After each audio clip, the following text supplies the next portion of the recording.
Salut les gars, aujourd'hui je vais vous parler du match déclic vers une nouvelle ère. Salut les champions, salut à tous. Aujourd'hui je vais vous emmener en novembre 2013, 3 ans après le scandale de Naïsna.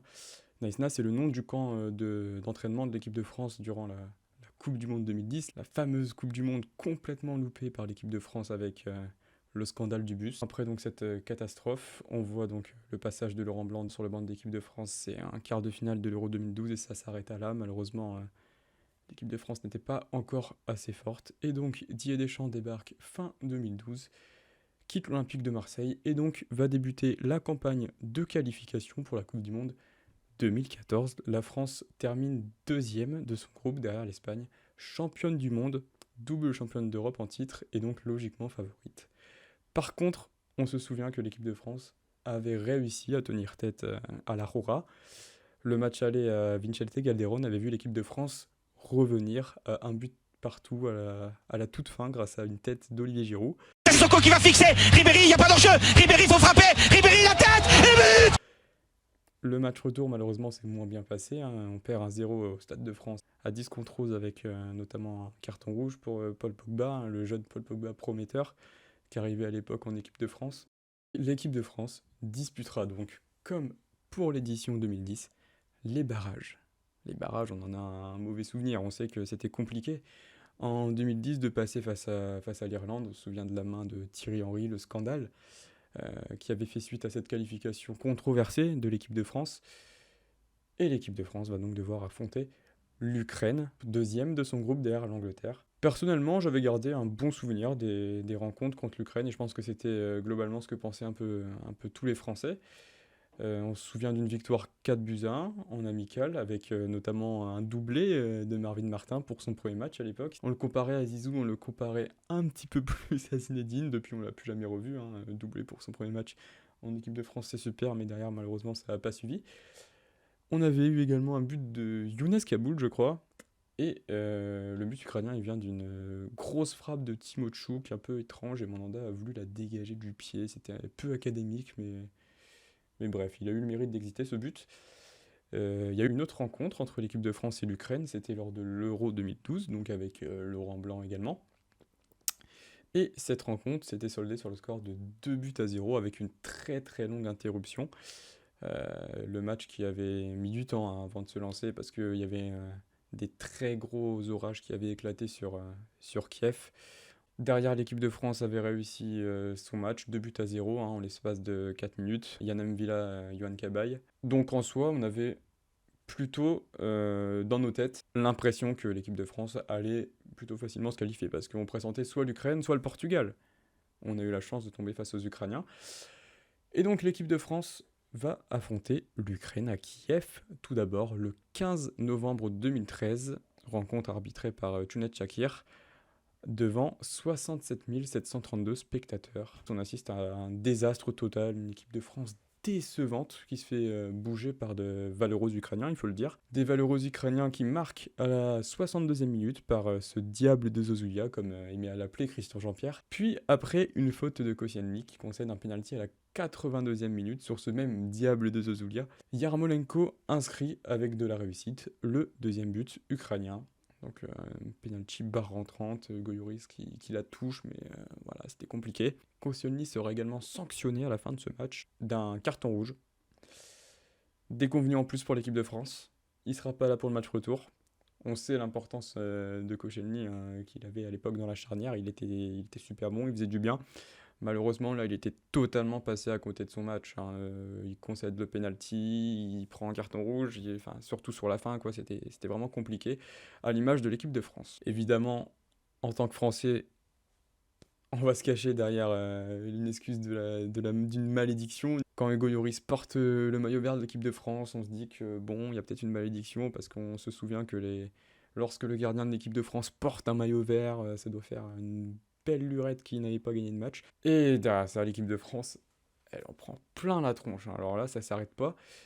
Une grande partie des Français, les médias, tous contre l'équipe de France. C'était terrible. On avait vu une équipe de France qui était en train de renaître pendant ses qualifications. Plus rien. L'équipe de France, donc, en prend plein la gueule par les médias, y compris par un certain Pascal Praud, Bien évidemment, vous voyez de qui je parle. Oui, il va dire que ces gens sont insupportables, il l'a dit. Certains sont même satisfaits de l'échec de l'équipe de France, selon lui. Comment Patrice Evra peut-il être un joueur sur le terrain? Comment c'est possible? Il n'a pas perdu le match à lui seul. C'est le capitaine de Naïsna, le type qui est resté dans le bus. Comment c'est possible qu'il soit sur le terrain ce soir, 4 ans plus tard? Mais c'est vrai que ces gens sont insupportables, et ils l'ont montré ce soir. Je vais vous faire... Et les Français n'y croient plus, hein. Franchement, c'est très compliqué. Evra est pointé du doigt. Evra, donc le capitaine lors de Naïsna, il avait pris des matchs de suspension, Patrice Evra, mais il était revenu en équipe de France, comme Ribéry d'ailleurs. Mais les mots ressurgissent après Naïsna, et donc Evra avait donné une interview avant le match aller où réglait ses comptes avec ses détracteurs, notamment des journalistes, Bichente Lizarazu, Pierre Ménès également, qui en a pris pour son compte. Si Pierre Ménès arrivait à faire 8 jongles, il arrêtait sa carrière. Bah regardez.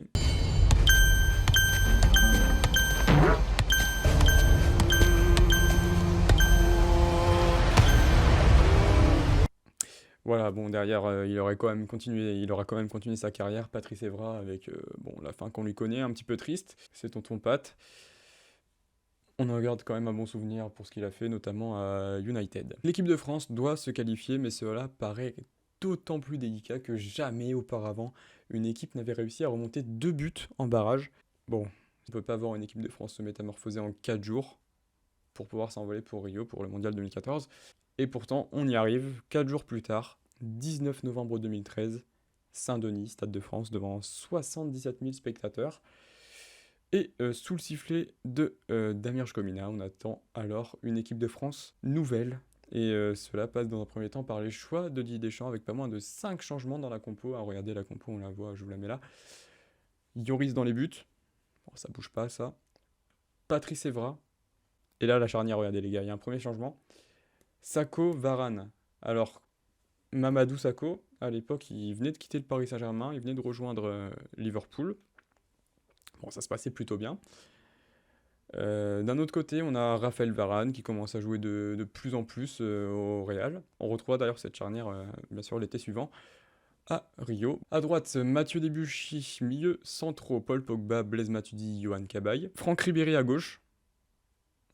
On va pas se mentir, Franck Ribéry nous fait des qualifications incroyables, il nous fait une année 2013 juste magique.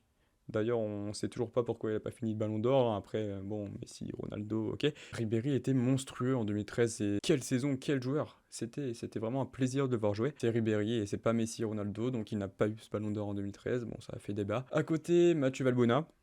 Et Valbuena, c'était très bon en équipe de France, très très bonne qualif. Avec l'Olympique de Marseille, il était un petit peu moins bon à l'époque.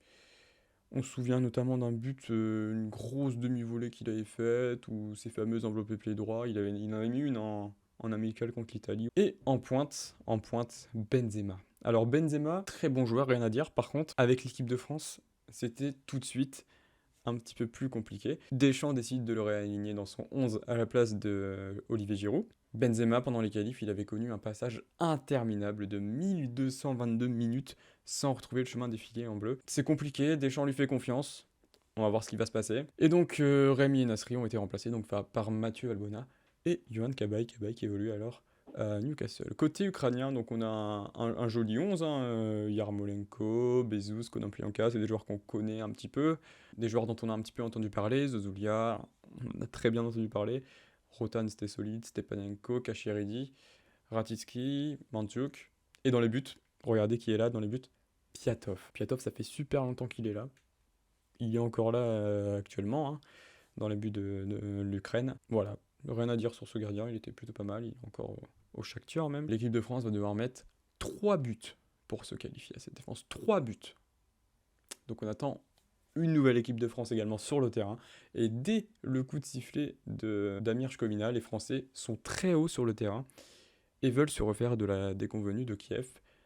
Nombreuses sont les occasions françaises. On sent que l'équipe de France pousse sur le terrain, on sent qu'ils sont de plus en plus hauts, on sent qu'ils vont presser, ils sont sur les seconds ballons, on sent qu'il y a une présence de l'équipe de France, on sent qu'ils veulent faire quelque chose, on sent qu'il commence à se passer un truc. Allez, Valbuena.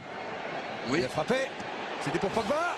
La faute. Allez, peut-être lui. Ouais. 22e minute, Piatov la relâche, les Français ouvrent le score par Mamadou Sakho. C'est son premier but en bleu. Bon, ok. Ça commence plutôt bien, 22e minute, encore 2 buts à mettre. On reste méfiant, mais Pour l'instant, ça se déroule plutôt pas mal. Quelques minutes plus tard, on s'enflamme, mais comme jamais. Deuxième but de l'équipe de France. Karim Benzema inscrit le but du 2-0. Il n'y avait pas encore la VAR à l'époque. L'assistant lève le drapeau et a jugé un hors-jeu qui n'existait pas. Il n'y avait pas de hors-jeu, les gars, sur ce but de Karim Benzema. Benzema, ok, il n'a pas mis un but pendant plus de 1000 minutes en équipe de France. Ce serait le sous-estimé de croire qu'il va pas marquer ce but. Derrière peut-être. La frappe. But. Cette fois c'est au fond. Cette fois-ci, elle est au fond. Et c'est validé par l'arbitre assistant. 2-0 pour l'équipe de France. Les gars, on n'enterre pas Karim Benzema. 34e minute. Il fait de nouveau trembler les filets. Cette fois-ci, il était hors jeu, mais le but est quand même accordé. Bon, justice est faite, hein, on va pas crier au scandale. L'arbitrage un peu rééquilibré, on va dire. La mi-temps est sifflée, l'équipe de France aura quand même tremblé hein, avant le retour au vestiaire. Alors que son retard est fait, hein, pour l'instant on va en prolongation. Hein. 2-0 match aller, 2-0 match retour. 2 partout, score cumulé. Il faudrait pas concéder le moindre but à cause de la règle du but à l'extérieur. Alors bien sûr, cette règle mettrait l'équipe de France en difficulté. Si les Ukrainiens venaient à marquer, il faudrait mettre 4 buts. Pourquoi ? Parce que si les équipes ont le même score sur l'ensemble des 2 matchs, donc, eh bien on prend en compte le nombre de buts inscrits à l'extérieur. Et donc l'équipe qui en a le plus est qualifiée. Cette règle, elle n'existe plus depuis cette saison. Hein. D'ailleurs, Monaco en a fait les frais. Il faudrait donc pas prendre le moindre but. Si l'équipe de France prend un but, il faudrait en marquer 4 pour avoir un total de buts supérieur donc aux Ukrainiens. On tremble tous un petit peu, on a tous peur de ça, on a le cœur qui bat. Dès le retour des vestiaires, Kachiridi, il allume Franck Ribéry, il y avait un gros tech par derrière qui avait pris, je crois, juste un carton jaune. Et il prend un deuxième carton jaune et il laisse ses partenaires à 10. L'équipe de France continue à pousser. À 10 contre 11, forcément, ils vont plus subir les Ukrainiens, on sait qu'ils vont plus se replier. L'équipe de France continue sur sa lancée de la première mi-temps, elle lâche rien. Et l'équipe de France sera récompensée à la 72e minute par un but de... Bon, je vous laisse le deviner. Hein. La tête de Sako. La frappe. Ouais. Le but peut-être. Oh là, Paul Pogba. Elle est remontée Ribéry. Nouvelle occasion. C'est au fond. Mamadou Sakho encore, incroyable. Le double de Sako. 3-0 pour l'équipe de France. Voilà, Mamadou Sakho. Deuxième but en équipe de France, doublé, les deux dans le même match. Que dire ? Quelle émotion c'était. En plus, on se souvient, il était pas loin d'enlever son maillot. Là, il aurait pris un deuxième carton jaune, il en avait déjà un. Et là, à 10 contre 10, ça aurait pas été la même. Forcément, un doublé en équipe de France, un défenseur qui qualifie l'équipe de France dans un match important. On le compare à Lilian Thuram. Lilian Thuram, on se souvient, Coupe du Monde 98, demi-finale contre la Croatie. L'équipe de France est menée 1-0. Il y a 2 buts à mettre pour se qualifier. Il va mettre les deux. Un défenseur qui sauve l'équipe de France. Sakho, Thuram, on fait vite le lien. Mais comme lui, il a mis ses 2 uniques buts en bleu dans le même match. Ok les gars, on est à la 72e minute. Quand on mène 3-0, qu'on est qualifié pour l'instant, ok c'est cool. Mais là on pense directement à la grosse vingtaine de minutes qui va arriver et franchement qui va être irrespirable. Faut pas être cardiaque là les gars pour suivre le match. Parce que là déjà dans nos têtes on se souvient, hein, même si bon moi les gars je vais pas vous mentir, j'étais pas né, je pense que ça se voit. En 1993, l'équipe de France était dans le même cas de figure, hein. Elle était en barrage face à la Bulgarie. L'équipe de France était qualifiée. Jusque dans les derniers instants, on est obligé de le rappeler, hein, David Ginola. Désolé David, mais bon, il avait fait un corner un petit peu long, les Bulgares étaient partis en contre, et là on se prend un missile de Kostadinov, barre rentrante. Catastrophe, l'équipe de France ne sera même pas qualifiée pour la Coupe du Monde 1994, c'était aux États-Unis, il me semble. Ça reste dans les têtes, forcément, on veut pas revivre une telle désillusion. Bon, on a une défense solide quand même, hein. On a 2-3 petits arrêts de Lloris dans la niche. Et donc les Bleus, ils vont tenir jusqu'au bout, c'est la libération. Ce soir-là, on n'aura vraiment pas vu une sélection, on aura vu une équipe. Jamais 3 ans auparavant, on aurait cru l'équipe de France capable de faire un tel match. Avec de l'envie, ils peuvent de nouveau compter sur le soutien populaire, avec une véritable équipe. Et d'ailleurs, Arsène Wenger, il avait relevé même un engouement inhabituel des supporters pour l'équipe de France ce jour-là, parce qu'au final, même si c'était difficile, même si c'était mal embarqué, tout le monde y croyait plus ou moins. Et tout le monde poussait. Et dès le coup d'envoi, on pense qu'on l'a senti, il y a quelque chose qui s'est fait, mais on ne pouvait pas ne pas se qualifier après un tel match. Ce match, il marque un déclic dans l'histoire de l'équipe de France. On connaît la suite de l'histoire, derrière l'équipe de France au Brésil, elle ira jusqu'en quart de finale, elle se fera sortir par une Mannschaft en pleine forme, hein, vraiment un Neuer en feu, qui finira championne du monde d'ailleurs, hein, sur le petit score de de 1-0, on perd ce match, hein. On a bien poussé pendant tout le match, malheureusement on n'a rien pu faire. C'était une Coupe du Monde prometteuse avec des jeunes qui commençaient à se révéler, je pense notamment à Paul Pogba, Antoine Griezmann aussi, qui venait d'arriver en équipe de France récemment. On se souvient de ses larmes après l'élimination. Derrière, il y a la suite qu'on connaît, hein. Peut-être que sans cette qualification pour la Coupe du Monde, on n'aurait pas vu cette suite. On arrive en finale de l'Euro 2016 à domicile. Antoine Griezmann, monstrueux durant cet Euro, avec également Dimitri Payet qui était super bon. On arrive en finale, malheureusement on s'incline, et derrière la suite, vous la connaissez. 2018, Coupe du Monde en Russie. On a eu un début un petit peu poussif, mais l'équipe de France a réussi à remporter ce mondial. Et donc, pourquoi pas voir l'équipe de France s'imposer dimanche en finale de la Ligue des Nations. C'est la 2e édition de cette Ligue des Nations. Ça reste un trophée secondaire, mais ça ferait toujours du bien pour l'équipe de France, qui pour l'instant est bien positionnée dans son groupe pour la qualification à la Coupe du Monde 2022 au Qatar. On se retrouve la prochaine fois pour un nouveau sujet. Proposez des idées dans les commentaires, des idées j'en ai plein, donc il n'y a aucun problème les gars. On se retrouve pour une prochaine vidéo. Ciao les champions.